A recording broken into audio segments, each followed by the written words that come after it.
Magandang umaga mula sa Pag-asa Weather Forecasting Center. Ito ng ating update sa magiging tayo ng panahon sa susunod na 24 oras.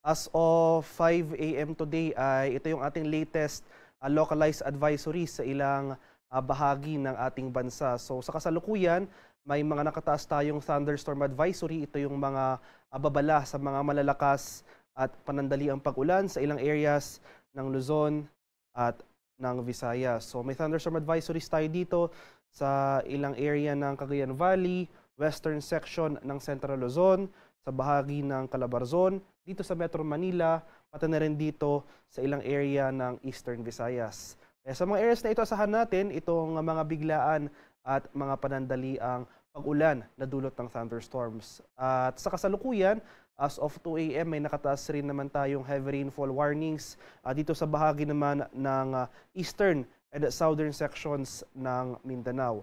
Sa kasalukuyan, may yellow rainfall warning tayo dito sa northeastern Mindanao. Inaasahan natin yung mga malalakas sa pag-ulan, posibleng magtagal sa susunod na 3 oras. So asahan pa rin natin yung mga pag-ulan na ito mainly ay dala ng southwest monsoon o yung hanging habagat. At para nga sa karagdagang impormasyon, para sa mga localized advisories na ito, para sa thunderstorm advisories, rainfall advisories at heavy rainfall warnings, at para sa mas detalyadong breakdown o impormasyon para sa mga advisories na ito, ay maaaring bisitahin ang official website ng panahon.gov.ph.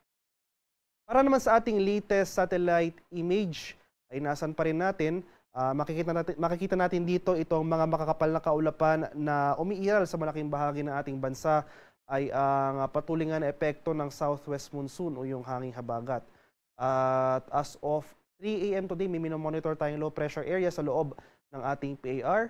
Ito yung ating low pressure area na minonitor kahapon na nasa labas ng ating PAR. Pumasok ito ng ating area of monitoring kagabi ng 8 p.m. So latest location natin, kanina madaling araw ay nasa layo ito na 1,230 kilometers silangan ng Central Luzon. So ngayon nanatiling maliit yung tsansa ng nasabing low pressure area na maging isang ganap na bagyo sa susunod na 24 oras. Ngayon pa man, dahil sa pinagsamang epekto ng trough, yung extension ng low pressure area as well as yung pag-iral nga ng southwest monsoon, asahan natin itong mataas sa tsansa na mga kaulapan at pag-ulan ngayong araw dito sa buong Visayas, Mindanao, buong Central at Southern Luzon, kabilang na dyan ang Metro Manila. Samantala, bahagyang maulap hanggang sa maulap na papawiri ang inaasahan over Northern Luzon. Samahan lamang yan ng mga pulupulong pag-ulan na may pagkulog at pagkidlat. At para naman sa magiging lagay ng ating panahon ngayong araw dito sa Luzon, inasan pa rin natin itong mataas sa tsansa ng mga kaulapan at mga kalat-kalat na pag-ulan.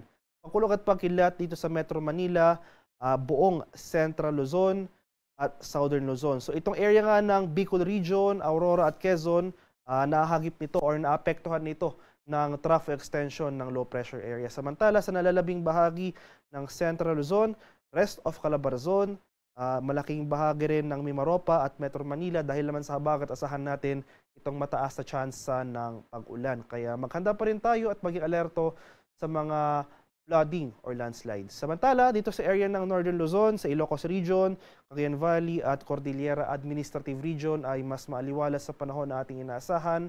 Pero nandyan pa rin yung mga tsansa ng mga pag-ulan na dulot ng thunderstorms. Kadalasan nangyayari yung mga pag-ulan na ito sa dakong hapon at gabi.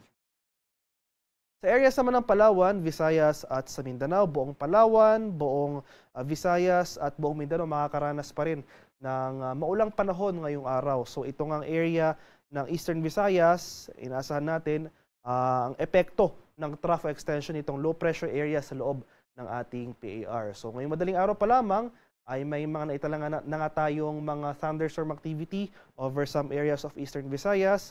May heavy rainfall warnings rin tayong naka-issue over Eastern and Southern Mindanao.